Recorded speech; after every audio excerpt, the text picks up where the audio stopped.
Claire is practicing her breathing for her upcoming yoga retreat in Bali. Has she ever done yoga before? No. But Claire worked with Empower on her savings and investment strategy. She got good at money, so she can be a little bad. Empower. Invest well, live a little. Join our 19 million customers today at empower.com. Past performance is not indicative of future returns. Investing involves risks. You may lose money. Advisory services are provided for a fee by Empower Advisor Group, LLC, EAG, a registered investment advisor with the Securities and Exchange Commission. Om Namaste. We off? 30 seconds of carefree bliss. Oof, like wind in your hair carefree. Oh, like using Clorox Disinfecting All-Purpose Cleaner in the home carefree. Yes. Like dog slobbing on the coffee table and cleaning it with Clorox Carefree. He's on a roll now. Spit toothpaste on the faucet. You got it. You got it. Peanut butter on the light switch. Oh, spritz, spritz. Spritz, spritz. Clorox, man. Clean feels good. Okay, we're back. Use as directed. Today, the beverage aisle looks a lot different than it used to. America's beverage companies are working together. We're delivering the options everyone wants. In fact, nearly 60% of beverages Americans buy have zero sugar. You'll find more variety than ever, including more of your favorites, now available with zero sugar. You'll also find more sizes and clear calorie information on the front of every can, bottle, and pack. We know when it comes to finding balance, the more choices, the better. The following contains descriptions of physical violence, sexual violence, and graphic descriptions of autopsies.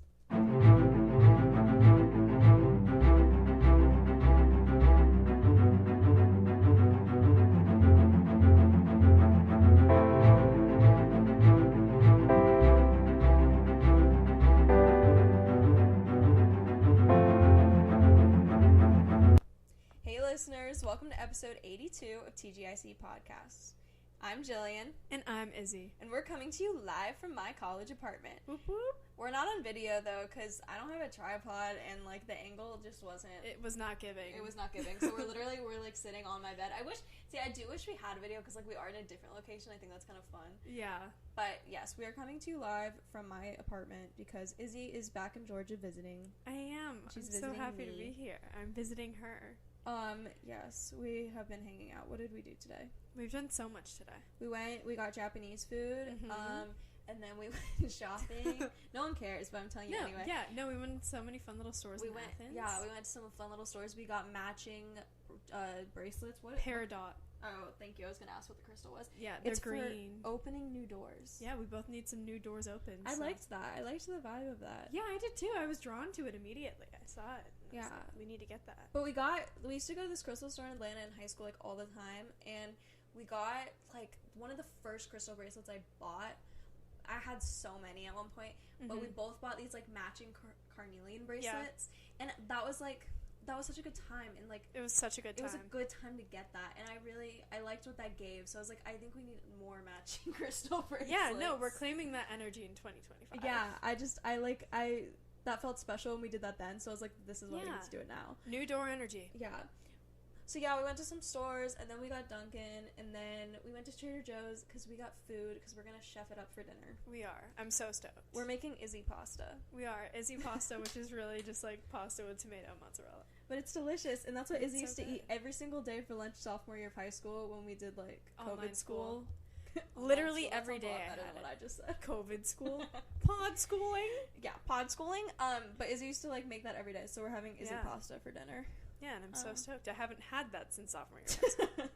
I'm excited. It's gonna be delicious. Yeah, it's gonna be great. But yeah, we're super excited, and we were like, you know what? While Izzy's visiting, we should totally just record an episode for funsies. Yeah. So that's what we're doing. Yeah. Okay. So today we're actually going to be covering a listener recommended case.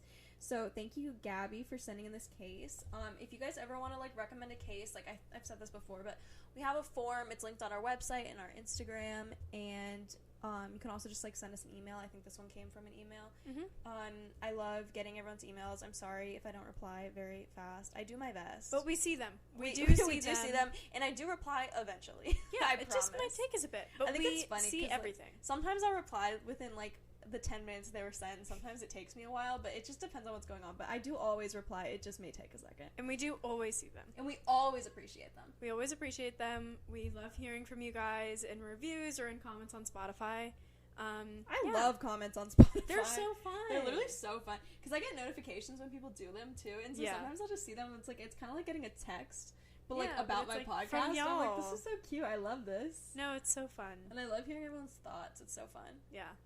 But yeah, so today we're doing a case recommended. That's not the right word. A listener recommend. Sorry, I had a fat iced coffee from Dunkin', so I'm low key like tripping on the caffeine right now. We're tweaking. Do you hear it in my voice? Yeah. I feel like I'm talking really fast. We're both like so jittery. I had like a large one that was like comically large, guys. This thing is like coffee it's like a gallon. And I'm like, oh, and she's like, I'm embarrassed to be walking around. No, because we went to Trader Joe's and I was like, I am like the guy asked me about it in the checkout line. It's that big. It was so boisterous. I was so embarrassed, but it was worth it. It was good, and it was $3. So we got a lot of energy, so we're all good now. Yeah. But yeah, today we're going to be covering the disappearance of Asha Degree, which is a case I've actually wanted to cover for a long time, and I don't really know why we've never covered it. I don't know why we haven't either. It is so such up our alley. Interesting case. Yeah. And it's just like, there's literally like no answers, but then also right now there's like actively answers kind of like popping up. Yeah. Like there could be updates like before this episode even comes out. Which is so exciting. Yeah, we should probably release this soon. No, I was actually just thinking about that because I was looking at articles and there were articles for this from recently. Yeah, I know. So we'll get this out as soon as possible, but who knows? There literally could be an update in the next couple of days, and that is so cool because this case is old and it is so awesome that it's finally getting the attention that it deserves and also just like getting some answers for her family. Yeah. But yeah, let's get started.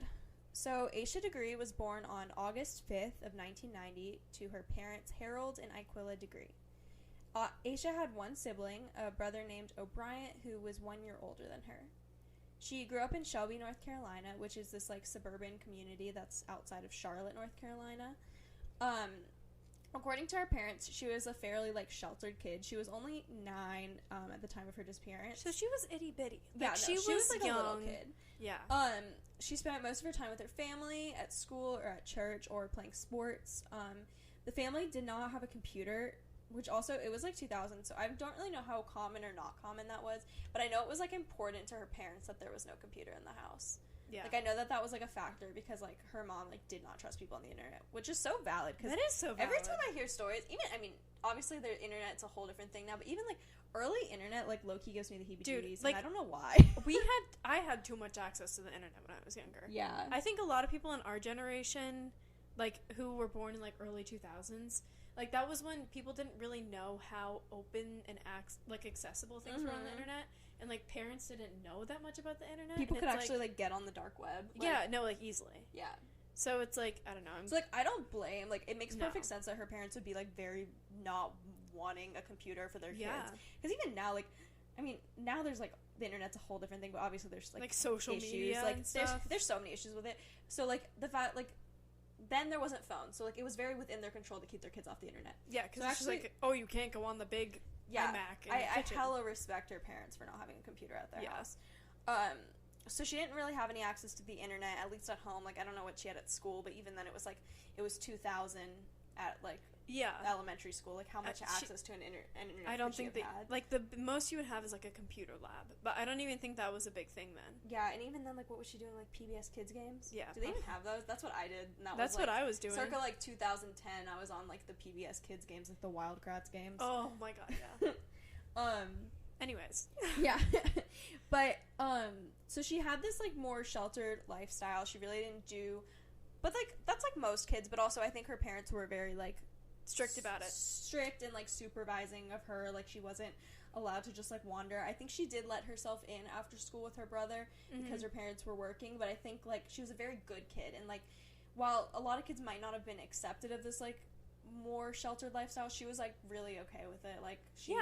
went home, she did her homework, she had her sports, she went to church, she spent time with her, like, family. She had a lot of extended family that, like, lived in the area, and that was, like, her life, and she was accepting of it. Like, she wasn't... Yeah, so she was just a normal kid. She was just a normal kid. Like, there was nothing crazy, like, about her, like, of any circumstance. Yeah. She was a normal 9-year-old And she was, like, a good kid, 2000s. too, because it, like... My parents were fairly strict when I was growing up. Yeah. And I used to be so bratty about it sometimes. Like, not all the time. But, like, I would get annoyed sometimes when, like, my friends were able to do things that I couldn't do. Yeah. You'd come over to my house and you'd be like, what? Like, Izzy, like, She used to get to, like, she just had the coolest house when we were younger, but I literally thought that shit was so cool. Like, I used to do stuff, what did I do? Like, you always stopped for snacks after school, and I thought that was the coolest shit. I had a stay-at-home dad, and he would just take me to the bakery, like, every day after school. No, going over to Izzy's house was, like, a time. Especially, like, not that my parents were even that strict. No. But it just felt like I had more rules than some of the kids I knew. Or, like, I had friends with, like, nannies and stuff, so, like, they didn't have any rules because their parents didn't know. So I used to be a little bratty sometimes, especially when I was watching, like, those teenagers on Disney Channel, and, like, I wanted to be 16 so bad. Yeah. But this isn't about me. Now we're almost 20. Asha was really okay with this, like, more sheltered lifestyle. She was really accepting of it. She was a really good kid. She never complained. Her parents said she was very shy and very timid.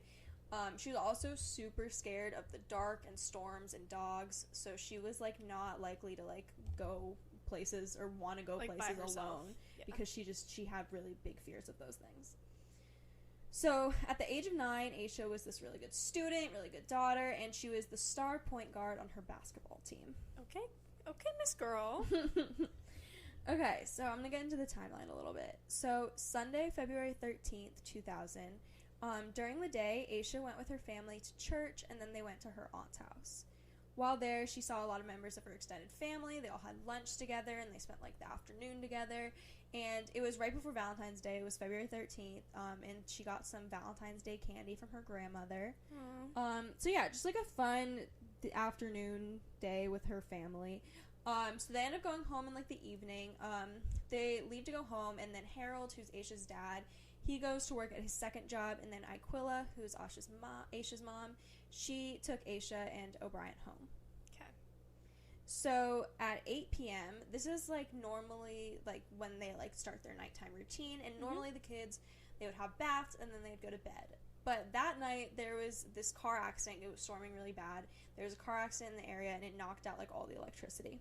Okay. So they couldn't get hot water, so they weren't going to take baths. So Aquila put the kids to bed around 8 p.m., and then she was planning on, like, waking them up just, like, a little bit earlier the next morning so they could have baths before school. Got it. Bro, I'd be so pissed if I had to wake up early to take a bath before school in elementary school. No, I know. That's something that I would not do. Tweak out. Like, I would draw the line. Wait until you hear how early, like, Aquila wakes up to, like, get them out. I would literally not be okay with this. Like, but anyway, so this is what they're gonna do. So the kids go to bed around 8 p.m. and they're planning on waking up a little bit earlier. So Asha and O'Brien actually share a room, so they go to bed together around 8 p.m. Okay, so Monday, February 14th, 2000 at 12:30 a.m. Harold returns from work and the electricity's back on when he gets back. He goes in when he gets home and checks on his kids, and they're both asleep in their beds. Okay. So at 2:30 a.m., Harold checks in again on the kids before going to bed. Again, they're both asleep in their beds. Around the same time, O'Brien said that he woke up because he heard Asha's bed, like, squeak. But he didn't wake up or, like, look over at her or anything because he just assumed, like, it sounded like she was, like, rolling around in her sleep or something. Yeah, and it's, like, in any other scenario that wouldn't be weird. No, exactly. Like, I wouldn't have thought twice about that. Like, I would have just assumed she was moving around. Yeah. Okay, so just keep that in mind. 2:30 a.m. roughly. Okay. At 5:45 a.m., Aquila wakes up and draws the bath for her kids. And at 6:15, she goes to the kids' room to wake them up for their bath. It's so early in the morning. That's what I'm saying. I would have been upset if I were them. Oh, that's like... Okay, sorry. Another tangent. For my flight yesterday from Vermont, I had to wake up at 3:15 in the morning. That's actually crazy, because that's not even, like... That's, like... No, it's like I should have stayed awake. Yeah. Like, I was barely asleep. What time did you go to bed? Like, later than midnight. Oh, my God. Yeah. So... You slept for, like, 2 hours? Yeah. It's insane. And then I was on the plane, and there was this, like...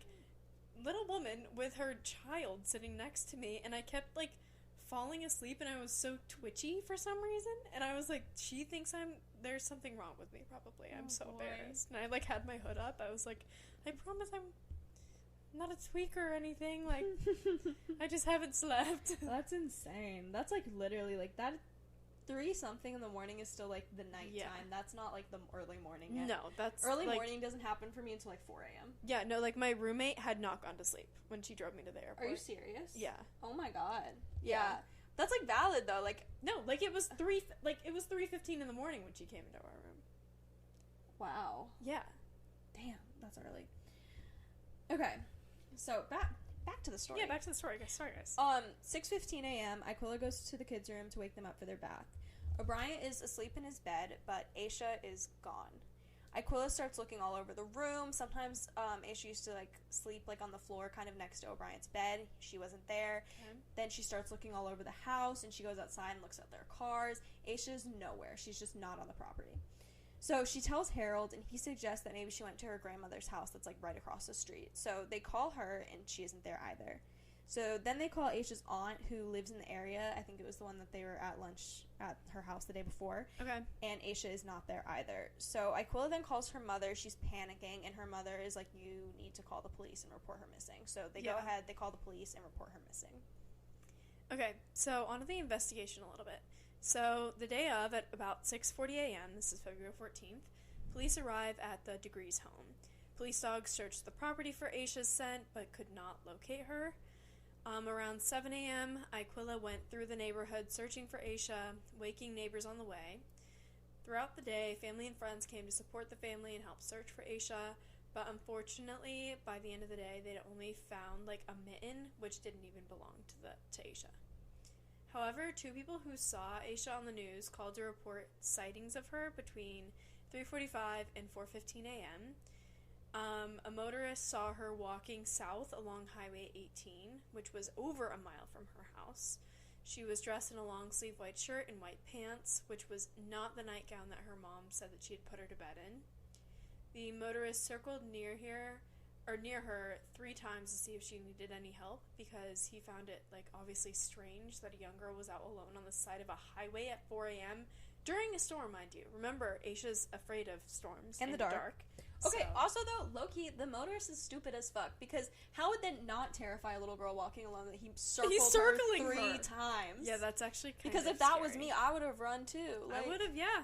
I would not be chill with that. So yeah, obviously Aisha saw the driver, she bolted into the forest, and the motorist didn't see her again. Because, like, stranger danger. Yeah. Even if you're walking around in the middle of the night by yourself, like, someone's circling me, I'm running. Especially if you're walking alone. Yeah. But also, like, what do you mean she's walking alone in the dark during a so storm? Baffled by this. Like, I just don't... None of this, like, starts to make any sense to me. Like, she's alone. Anyway. Yeah. And she's 9. Yeah, she's 9. I don't even know what I was doing when I was 9. You're trying to get me to sneak out and go to our elementary school in the middle of the night. Yeah, I had a crazy imagination when I was 9. But I never did it. Anyways. I'm not sure if it was one of these people who said it or someone else, but there was another reported sighting of her.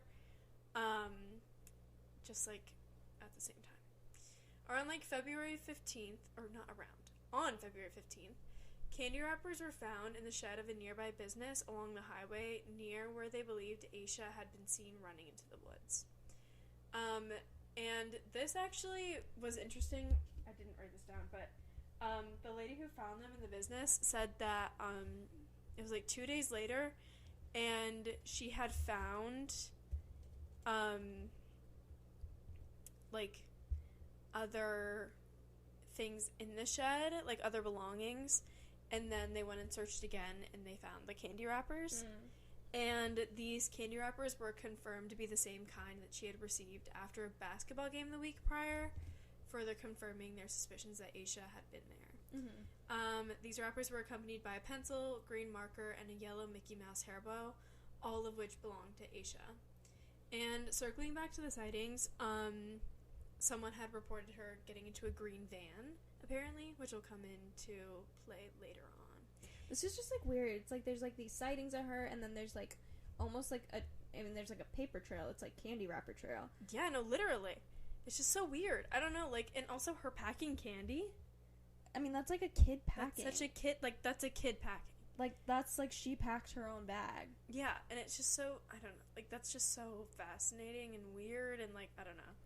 And, like, I just can't even picture this, like, a 9-year-old leaving the house in the middle of the night on her own in the first place, but then also, like, walking along the highway, and then, like, encountering, like, a shed, and then, like, going into the shed, hanging out. Probably like, waiting out the storm. Yeah, she, like, hung out there for a bit. It's like, her stuff was left there. Yeah. And so then February 16th, a day later, Aquila realized that 2 full outfits were missing from Aisha's room, including her favorite clothing, which was a pair of blue jeans that had a red stripe down them. Just like, I mean, this case is so convoluted. Like, she literally packed a bag with her favorite clothes, like, probably prior to going, like, I don't know, maybe in the middle of the night, maybe the day before. I can't, like, she must have had it pre-packed because, like, yeah. O'Brien said that he heard her, like, her bed Getting squeak, up. but, like, if he had heard something, like, he would have also heard her, like, opening Shuffling drawers through and, like, drawers. packing, zipping, like, Yeah. so, like, I imagine this was, like, pre-packed. Yeah. And, like, in her backpack, there was also a copy of the house key, and she had literally locked the house behind her. See, that, like... Which is I just, like, it's inconceivable. I'm just confused. Like, she meant to leave. She meant to leave. Like, there was no signs of forced entry, nothing. Like, she meant to leave, and she, like, locked it behind her. Like, she was responsible about it. But she's only 9. And it's like, why are you Why? It's just so baffling to me. Like, was she going? I don't know. We'll she get into going? it later, but it's like, where was she going? And then in August of 2001, Asha's book bag and some of her other personal items were found during a construction project off of Highway 18 in Burke County. And Highway 18 is about 26 miles away from Shelby, where Asha first went missing. So a construction worker basically was, like, clearing the area to do construction. And he found this, like, big black paper or trash bag. And he, like, opened it, and there was a second trash bag, fully opened it, and there was a book bag, like a children's book bag, that had Asha's name and phone number in it. And apparently he, like, didn't really think it was that weird, and then he went home, and his wife, like, was like, that's weird? No, she was like, I saw about Asha Degree on the news. Oh. And so that's when they called it in, and the backpack was taken to the FBI, or by the FBI, and tested, but those results have never been released publicly. But since then, the police did come out on the 20th anniversary of the case and talked about the contents of the bag. So there was a t-shirt in it that said New Kids on the Block on it. Like the band? Like the band. And a copy of the book McGilligot's Pool by Dr. Seuss. I don't know that book. I've never heard of it. I've never heard of that doctor. Like, I know Dr. Seuss. It was checked out from her elementary school. But, like, neither of these had been previously, like, they didn't belong to Asha. Ryan Reynolds here from Mint Mobile. I don't know if you knew this, but anyone can get the same premium wireless for $15 a month plan that I've been enjoying. It's not just for celebrities. So do like I did and have one of your assistants switch you to Mint Mobile today. I'm told it's super easy to do at mintmobile.com/switch. Upfront payment of $45 for 3-month plan, equivalent to $15 per month required. Intro rate first 3 months only, then full price plan options available. Taxes and fees extra. See full terms at mintmobile.com. Good night, itchy eyes. Good night, sudden sneeze. Good night to your symptoms of allergies. Xyzal is the allergy medicine you take before bed. It provides powerful relief while you rest your head. Not just all night, but all the next day. Xyzal keeps working, keeping allergies at bay. And without those annoying symptoms disturbing your rest, you can wake up the next morning feeling your absolute best. Remember, be wise all. Take Xyzal. At night. But they were in her backpack. Read the Dr. Seuss book, like, wasn't checked out by her or something? No. But it was from her elementary school. That's odd. And, like, this is so baffling, because, like, there must have been foul play involved if the bag was wrapped in 2 trash bags and dumped. Obviously, like, on a... Like, she didn't do that. Lot. No. Also, she clearly, like, packed the bag, so why would she get rid of it? It had all of her valuables in it. Yeah, and if like... she were to get rid of it, she wouldn't do it like that. Exactly.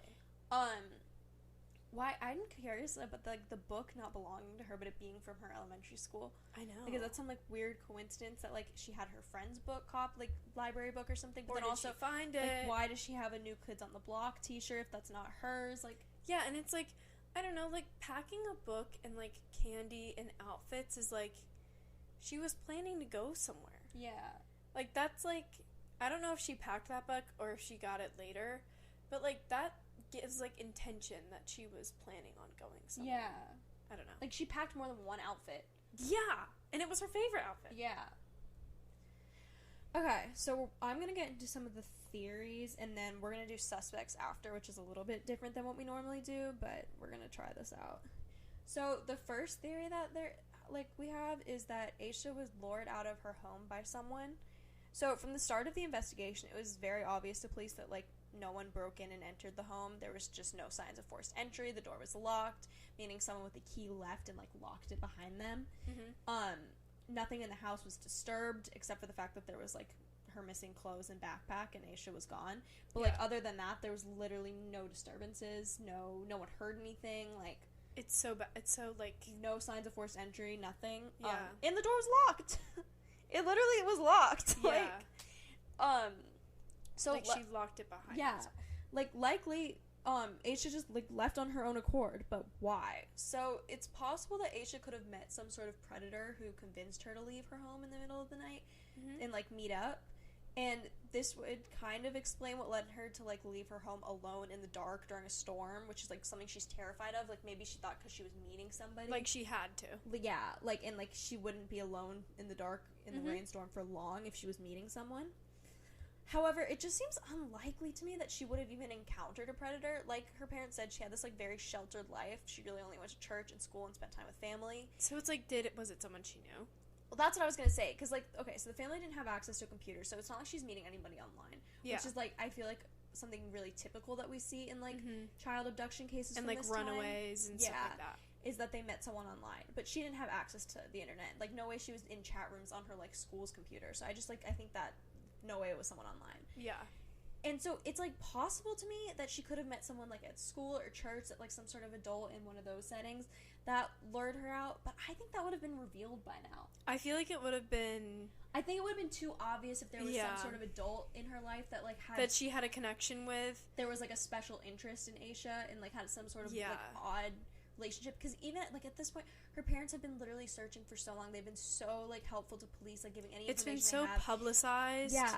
I just think that at this point, like, someone would have been like, oh, hey, she had this weird connection with this teacher, or, like, this person at church seemed to pay too much attention to her. Like, yeah, like, it would have come forward. I think so. Like, if it was from her parents who saw it, or if it was this place where her parents maybe weren't, like, if it was school, I think she would have had a friend who would have been like, oh, by the way, this is kind of, like, she spent a lot of time with this teacher. Like, I just think that would have, like, appeared by now. I think it would have, too. And it's, like, she seems very responsible, and, like, she has wits about her, and since she is so shy... I feel like I just don't think that's plausible. That's true. Like, she was really shy, too, so it's not even likely that she was even, like, probably, like, making friends with adults, quote-unquote, making friends, but, like... And, like, if she was, like, getting to, like, having these different relationships with adults that weren't, like, beyond... Like, it would have been found out by now. And even if it was an adult, maybe she had a friend like you who was like, let's go meet up at the elementary school in the middle of the night. Okay. But I was saying we were going to get picked up to go to spy school, which was not real. That's not what you told me. What was I telling you? We were just going to go, like, party at apparently I was telling a lot of different people different things. We were just going to go. You told me, like, how to try to figure out how to turn off my alarm. We were just going to go hang out there. Yeah, we're just going to hang out in the middle of the night at elementary school. We just, like, did it in our She dreams. probably did not have a friend like me. But that's what I'm saying. Like, even so honest. Even in that case, though, like, she probably, like, at this point, someone would have said something about that. Yeah. Or there would have been another kid wandering around in the middle of the night. Like, you know what I mean? Yeah, like, it would have been, like, yeah. Like, I think that if she had some sort of friend like you, that would have been obvious already. Like, someone would have said something. Even if it was, like, the kid at the time felt really, like, scared to say something. At this point in their adult life, they would have said something. But, yeah. So I just don't think, like, she was lured out even by a predator or by a kid her own age. And she's respectfully not the type of kid who would actually go No, and do I don't that. think she would, based on what I've heard. Yeah. Okay. So the next theory is that Aisha left home voluntarily and something bad happened to her along the way. So she had this bag packed, which included her favorite clothes. She left when she knew that no one in the house was awake.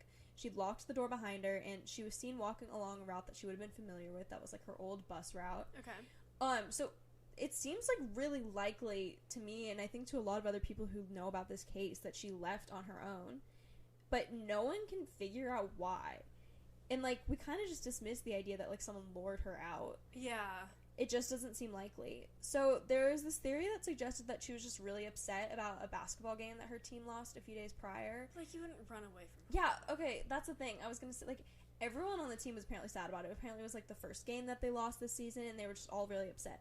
But they were all really upset, and Aisha wasn't, like, abnormally sad about it. And, like, definitely not sad enough to just, like, pack up her shit and run. Like, yeah. Like, that just seems really off. Like, I don't think that theory is, like, worth anything because, like, they're a bunch of 9-year-olds who lost their first game of the season. Like, yeah, they're gonna be sad, but, like, they're all kind of sad. But, like... And it's like, why would you run away? They move on and forget about it. Like, yeah. It wasn't like, you're warranting 9. running away. Aisha also came from, like, a really stable home, and she was significantly younger than the typical runaway. Normally, runaways are, like, 12 and up. Yeah. Or they come from really unstable homes. Mm-hmm. Like, they're running from something. But Aisha didn't have any problems at home or at school, and she was only 9. Yeah, and it's, like, all I can think of, literally the only reason I can think of that she would leave early, it's, like, I don't know how far her school was from her house. Like, if it was walkable. Mm-hmm. Because I know she took the bus. But, like, I remember Valentine's Day being a big thing at school. Mm-hmm. And, like, maybe she was excited about that and was like, oh, what if I get to school early? But even that... But that, like, doesn't make sense. That doesn't make sense. Because that's so early. It's not even like it was, like, an extra hour. Yeah. Like, it's, like, in the middle of the night, and it's dark and stormy. Yeah, nothing makes sense here. It seems like... But, like, okay, that seems more in line with her personality. Like, her going to school, like, wanting to do something special, like, for Valentine's Day, or, like, just do something special for somebody. Yeah. Makes more sense to me than, like... Than her running away because of a basketball Yeah, game. I don't think she ran away. Like, I don't feel like think she was did going either. to do something. I'm pretty sure her parents' anniversary is Valentine's Day. Oh. But that almost makes me wonder, do you think she was, like, going out to, like, get them an anniversary gift? Like, that just... But it's like, why would she bring a change of clothes? Yeah, this is all really speculative, because I don't know why she brought a change of clothes. Yeah. Like, this is, like, me, like, spitballing. I'm just trying to come up with, like, why she left. Because it literally, nothing kind of makes sense, and she was this very shy, timid, scared kid. And scared of the dark and of, like, storms. And it's like, your grandma lives across the street. If you really wanted to do something special for your parents' anniversary, you would have organized something with your grandma or your aunt who lives near you. Yeah, so I'm just so dumbfounded that it's like I can't figure out anything. Yeah. So... Despite her leaving, like, making no sense at all, it seems like that's what happened, though, because she packed this bag, she locked the door behind her. So, like, that seems like what happened. But she was also, like, never seen again, and her belongings were just found in, like, these weird places. Yeah. So, it seems like she did encounter foul play at some point, because this, like, backpack being double bagged makes me think she, like, encountered someone bad or, like, covering something up. Because I don't think she would have gotten rid of her bag in the first place, because she intentionally packed it. It had important stuff, her favorite outfits, her key for her house, her candy. Like, those are important. Those are valuables to 9-year-olds. Yeah. Like, so she clearly intentionally packed that and was planning on going somewhere. So why would she get rid of it? And second of all, if she really did for whatever reason want to get rid of it, she was 9 years old. She was not going to double bag it with the where did she get the trash bags from? No one saw her at a store. What's she the didn't point have of doing trash bags. Like. Also, she just, like, she wouldn't have... At 9, I was like, that's not what I was... Like, I would have never thought of that at 9. You know what I mean? No, like, I would have never thought, oh, I want to get rid of this bag. I'm going to double bag it and dump it in an empty lot. Yeah. So that was an adult. A bad adult. And also, it's, like, 27 miles away from her house. Exactly. Like, she was not realistically getting there and doing No. that. Like, someone would have had to drive. And obviously, she wasn't driving. Yeah. So, likely, based on, like, this, she likely encountered some sort of, like, bad person at some point who took this as a crime of opportunity, or some sort of, like, accident occurred and someone covered it up. Yeah. Is what I'm thinking. That makes most sense to me. But that still doesn't answer why she left her house. No. And then we get to the last theory. Which is not a theory. This isn't it's really just a theory. us being us. This is us just, like, spitballing. But, like... Is there supernatural elements at play here? Are there aliens? Did she get abducted? I'm just, like, confused. How, like, in what world, like, was she, like, I hate to say this, but, like, I don't know, possession? Like, were there other elements at play here that we do not know about? Yeah. Like, was she convinced by someone or something that is not on this astral plane or is not human to leave the house? Yeah, like, again, this is literally us just spitballing. There's literally no evidence to support this whatsoever. But there's just no other answers. Like, yeah, like, there's no, like, we're not trying to, like, make a ruckus or, like, be disrespectful. Like, it's just genuinely us being like, what happened? Like, what makes a 9-year-old girl who is responsible and, like, very school oriented and, like, seemingly goal driven, like, what would make her pack a bag with things to stay somewhere and leave the house in the middle of the night without telling anyone and lock the door behind her. Because, like, we've talked about, like, Elisa Lam and stuff before. Yeah, and, like, where it's, like... she behaved very strangely, like... Yeah. And obviously this isn't the exact same thing, but, like... But it's, like, seemingly out of nowhere. It's, like, the out-of-character behavior, like... Yeah. And I don't know what else. So, like, was there something... Is this more normal than we think it is? Is it just, like, she, like, I don't know, she watched a movie where some kid did... Like, I don't know, when I watched Ramona and Beezus, I, like... Yeah. Felt... Or, like Bridge to Terabithia. Did you ever watch that? Like, I remember watching Ramona and Beezus when she ran away. I used to threaten that on my parents every once in a while, and, like, I would pack a bag or some shit. Yeah.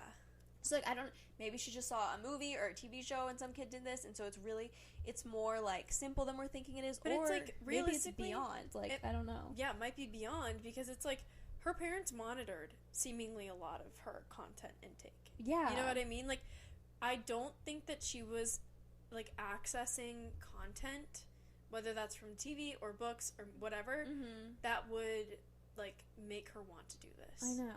I'm just so confused, and that's why we threw in just, like, the supernatural suspicion, just because what happened? Like, what inspires a 9-year-old to pack a bag and leave in the middle of the night?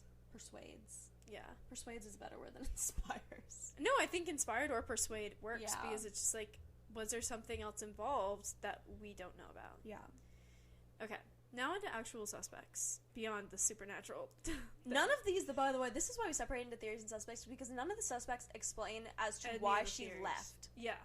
And I feel like why she left is the most, like, important facet of this case. I mean, it is and it isn't. It is and it isn't, but it's also, like, baffling. It is baffling. I would say it's more baffling. Yeah. Bad people exist everywhere. Yeah. That's, like, unfortunately, I'm not surprised about the amount of bad people in our world. But a 9-year-old leaving in the middle of the night during a storm is baffling. Odd. Yeah.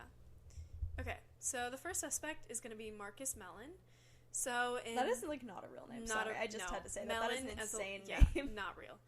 So in November of 2020, an inmate convicted of sex crimes against children wrote a letter to a Shelby, North Carolina newspaper claiming that Asha had been murdered and he knew where she was buried. The county police looked into his claims and 2 months later announced that he was lying. So that was it. That's it about him. So now to the Dedman family and Russell Underhill. Russell Underhill is also a scary name. Yeah, there's some odd names, and, like, Russell Underhill sounds like a fictional character. Yeah, like, it sounds like, I don't know. So in September of 2024, this is the new development that we were talking about. There were new search warrants in the case. So DNA found on 2 items in her backpack were connected to this man named Russell Underhill and the youngest daughter of the Dedman family, Anna Lee Dedman Ramirez.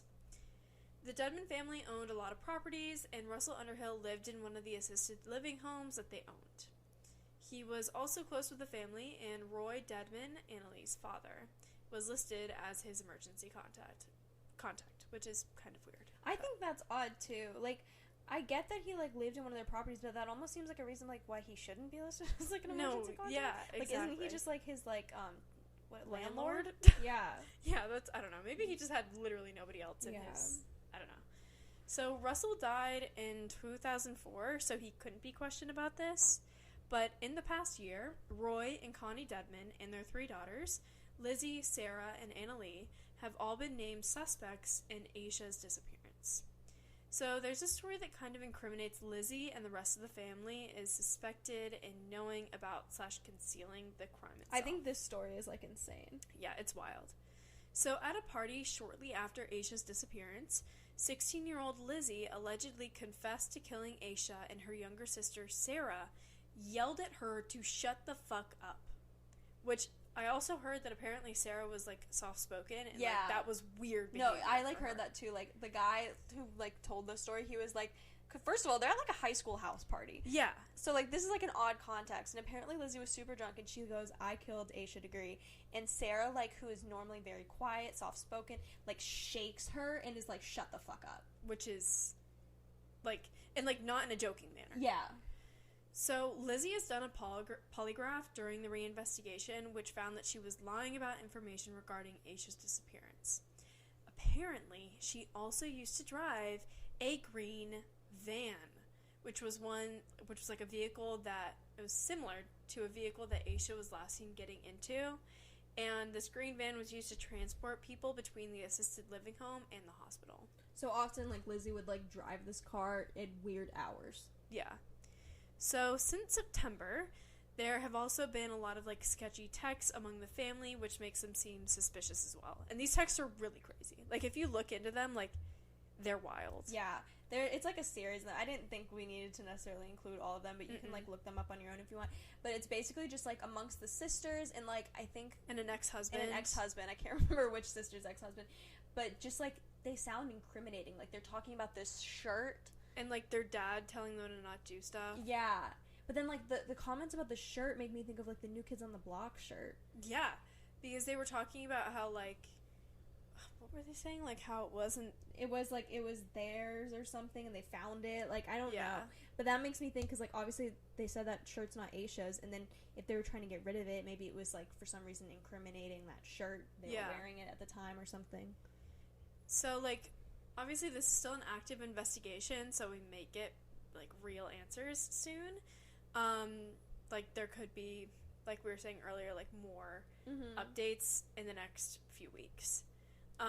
But we really want Asha's family to get some answers. Yeah, but, like, right now, I think the working theory that police have is that, allegedly, Lizzie was driving this van at night and accidentally hit Asha when she had, like, wandered off the highway.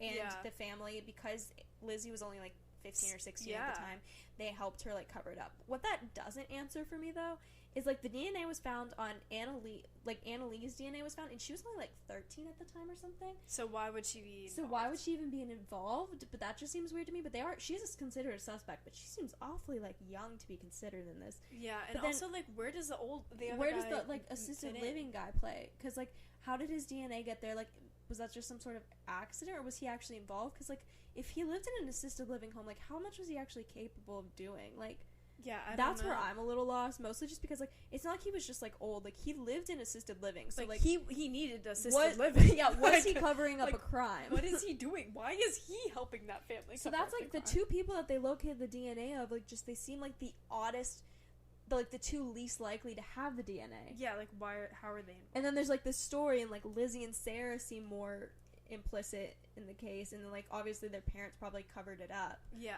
If this was the case, all allegedly, of course, allegedly. But this is still, like you said, this is an active investigation, so hopefully we're getting, like, updates soon. Like, this is, like, actively happening, so I'm glad that we are covering this case now because it seems, like, more current than ever. Like, hopefully, like, Asha's family finally gets some answers, because this is just, like, one of the most baffling cases I've ever researched. And maybe we'll do, if there is an update, like a big update, maybe we'll do a little bonus episode and talk about it a little bit. Like, update you guys a bit. Or at least we'll post about it. Yeah. Yeah. But this is an insane case, and I'm really hoping, like, information continues to get discovered and come out, and I hope that Asha's family finally gets justice for their daughter. Yes. So, yeah, this was the disappearance of Asha Degree. Make sure to tune in next month for another new episode. And in the meantime, follow us on Instagram and TikTok at tgic.podcast. Bye!